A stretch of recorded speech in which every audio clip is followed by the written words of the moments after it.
So working families will be paying more tax. Commuters will be paying higher prices for fuel. Older people will be worse off in terms of purchasing power. So for all of those people now, what is for them in this particular budget? There's nothing.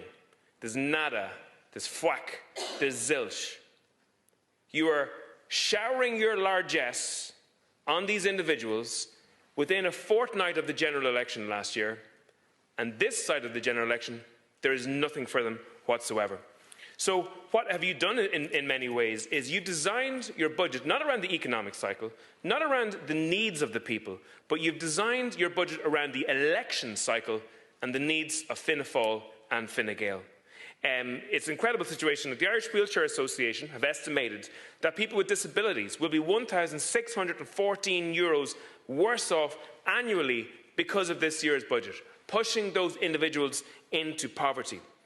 And I think it's highly cynical that a government such as yourselves would so blatantly buy an election and then the following year drop all of those individuals on which you showered money last year.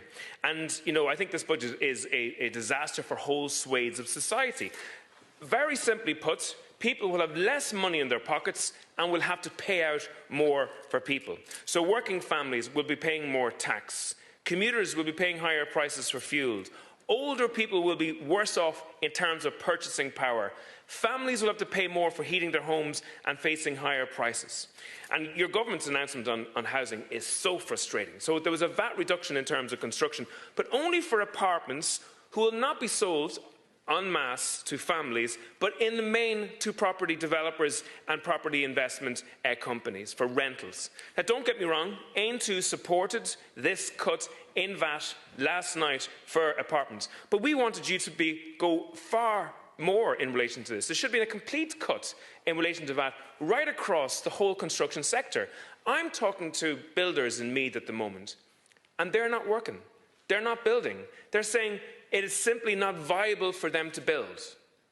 Now, having builders at home doing nothing in the middle of a housing crisis is incomprehensible, Minister. Now, if you think that you're going to create an €8,000 benefit just for apartments, and that's going to have a radical change in relation to housing, you're absolutely wrong at the moment. Now, in terms of the 4,000 empty local authority homes, there was nothing in the budget in relation to that. In relation to derelict houses, there's 168,000 derelict and empty homes in this country. That's a massive amount.